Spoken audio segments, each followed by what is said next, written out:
Kamer, c'est comment? Ça va de côté? Voilà. Là, je fais cette vidéo spéciale, oui, pour vous parler d'une histoire d'amour, une histoire de cœur, une histoire de sensation, une très belle histoire. Oui. C'est une histoire que j'ai reçue hier. J'ai reçu une histoire magnifique, une histoire qui m'a beaucoup frappé.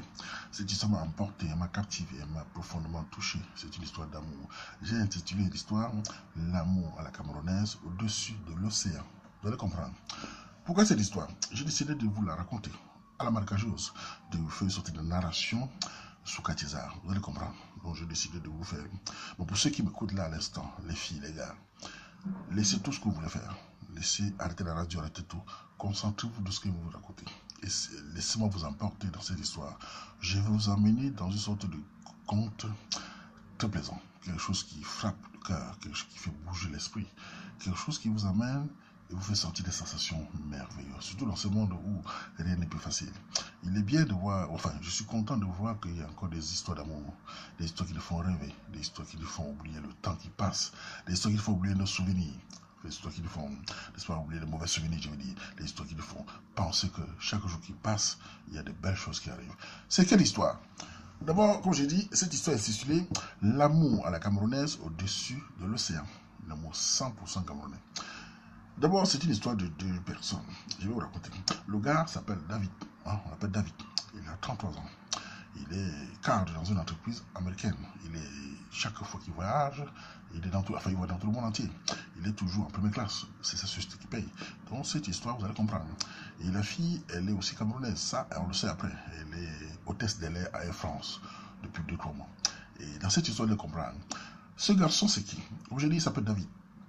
C'est un jeune homme qui vit aux États-Unis depuis quelques années, mais qui chaque fois s'ennuie dans son coin tranquille aux États-Unis. Les États-Unis est grand, c'est un pays dans tout le monde. Et chaque fois, il écoute sur Internet une vidéo sur YouTube et il cherche toujours la nostalgie du pays. Et un jour, il rencontre un mec sur Internet, un mec qui fait des commentaires, qui raconte des histoires de femmes, de vie, d'amusement. Il raconte l'histoire du fille dans le train. Et ce gars l'interpelle.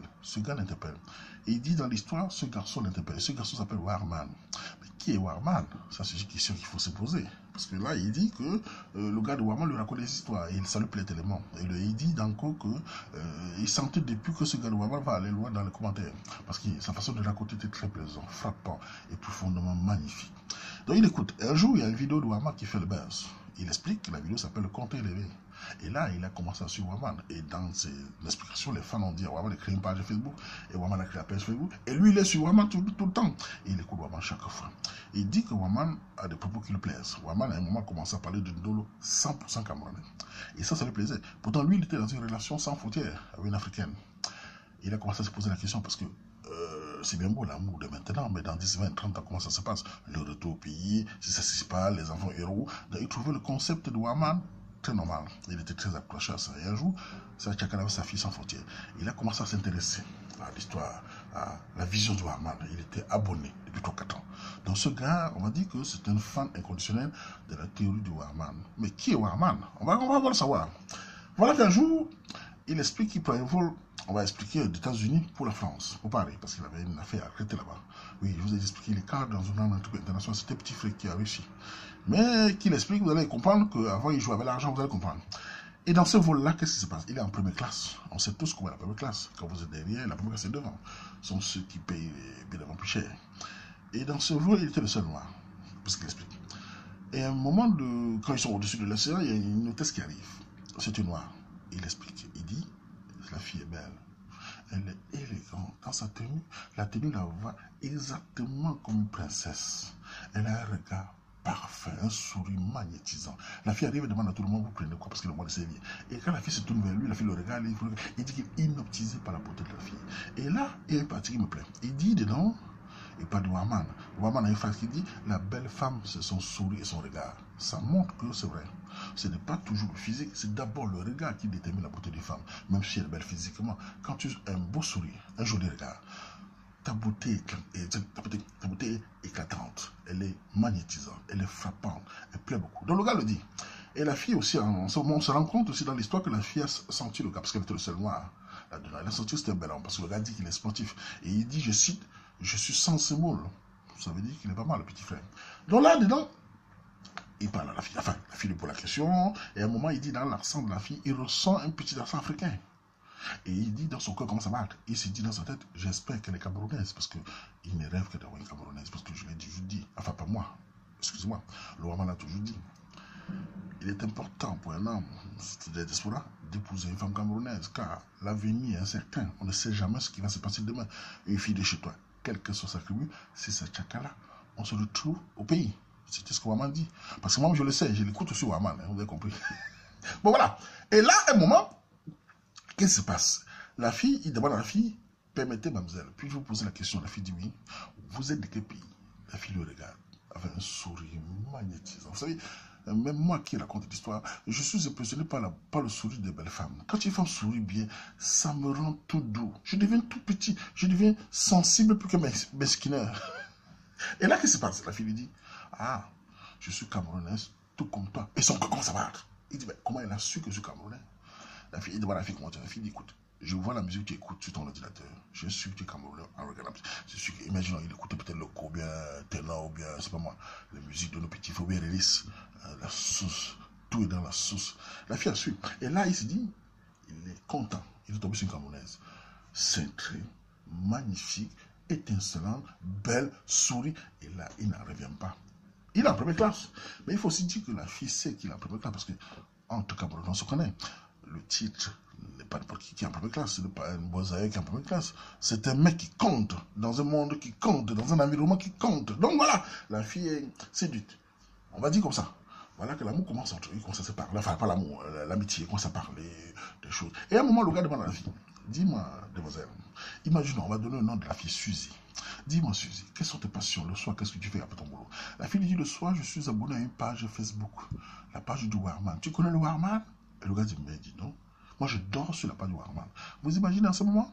La fille est abonnée à la page du Warman. Et le gars dort sur la page du Warman. Et les deux commencent à rire. Et le gars est tellement content que la fille connaît le Warman. La fille est tellement contente que le gars est sur la page du Warman. Il commence à parler du tel et tout. Le gars explique. À ce moment-là, il n'en revenait pas. Chaque fois que la fille parlait, chaque mot qui sortait de la bouche de cette fille, ça l'impressionnait toujours. Le gars dit, grand frère, quand je l'observais parler, quand je voyais sa bouche bouger, j'avais tellement envie de l'embrasser. On sent ce garçon qui est dans un moment unique. Vous savez, on a beau, tous, hommes comme femmes, avoir eu des parcours étincelants, des parcours, tout ce que vous voulez, avoir rencontré les plus belles femmes, mais il y a des femmes qui vous marquent.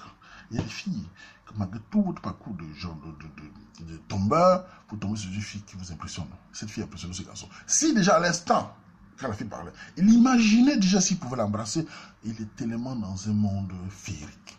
Il est impressionné. Et il a senti, au regard, que c'est la fille, femme diamant. Ça, le gars l'a senti. On le voit dans son écrit. Et puis ils se sont séparés, ils ont changé de numéro. Ils ont commencé à se parler sur Internet, sur WhatsApp. Ils ont découvert les points communs. Et la fille est douce. Et en plus, la fille a grandi en France. Et le gars, dans sa tête, quand il a su que la fille a grandi en France, il avait peur que la fille devait être un peu féminisée, ou déjà féministe de Mokolo. Eh bien non, elle est le contraire. Et là, la culture camerounaise, elle est douce, elle est sensible, elle est cool, elle sait se respecter, elle sait respecter son homme. Et le gars est parfait pour elle. Et le gars est très content. Et il est dit même, comme à la distance, la fille s'occupe de lui. Donc quand une fille s'occupe d'un homme, le gars est joyeux. Et il fait tout pour rendre sa femme à l'aise. Qu'est-ce que le gars a fait après? Un an après, ils ont décidé d'aller au Cameroun. Avec la famille de la fille, la famille du gars. Et l'avantage, il faut expliquer un point très central. Dans cette histoire, le gars dit qu'il n'est pas de la même tribu que la fille. Le gars est Bamile, que la fille est Betty. Donc, automatiquement, on sait tous entre nous que pouvoir avoir certaines petites réticences de part et d'autre. Le gars est inquiet. Mais ouais, ces sœurs ici qui sont apparues avec la fille, on connaît la fille déjà, parce que la fille, elle est très douce. Quand une femme est douce, ça ne se cache pas. Les femmes, les sœurs de Marie savent s'identifier bien. Elles ont commencé à arranger le terrain depuis le Cameroun. Elles ont dit à la famille, c'est une fille parfaite. Et la famille était prête. Ils sont arrivés au Cameroun, la dot est bien passée. Et le gars explique que la famille de la fille ne l'a pas tarsé. Il a reconnu que, il a dit dans son message que la dot dans sa culture ne finit pas. Et c'est vrai. Il est prêt à aider ses parents, les parents de sa belle famille, jusqu'à la mort. Car on l'a bien acquis. Et il s'est senti bien. Voilà, voilà une histoire d'amour. Ils se sont mariés, ils ont fait la dot. Parce que vous savez, dans la culture camerounaise, le plus important, c'est la dot. C'est ce qui est valide. Si tu te maries à la mairie, tu te maries à l'église sans être doté, tu n'es pas marié. Ils ont commencé par ce qui est l'essentiel. La dot qui est une cérémonie qui relie deux familles. Une cérémonie traditionnelle, une cérémonie qui est important pour la culture camerounaise et pour notre culture. Nous sommes des Africains, nous sommes des Bantous. Nous devons toujours passer par la dot avant de faire tout le théâtre. Voilà, il a doté la fille, ils sont revenus et la fille vit aux États-Unis avec lui. Et il explique que dans quelques temps, la fille va arrêter de voyager beaucoup pour qu'il puisse fonder une famille parce que le gars aussi a arrêté de voyager beaucoup. Voilà, c'est une histoire belle. Et il a décidé de venir témoigner. Ça m'a plu, j'ai voulu vous la raconter à la marquage parce que c'est une histoire qui m'a pénétré. J'adore voir les histoires d'amour. Et dans cette histoire, il explique à la femme qu'il est content du barman. Bref, qu'il apprécie ses actions, qu'il apprécie ses conseils. C'est une bonne chose. Mieux vaut apprécier que les insultes que l'on reçoit souvent. Donc voilà, j'étais content de cette histoire. Mais voilà, je voulais finir par cette histoire pour vous demander, dans cette histoire, je me pose la question, qui est ce Warman? Qui est ce Warman, les amis? Eh bien, je vous dis, celui qui vous raconte cette histoire, c'est Warman, votre serviteur. Menga à tous, l'histoire d'amour entre deux Camerounais. L'amour à la camerounaise au-dessus de l'océan. Tchadjibunga.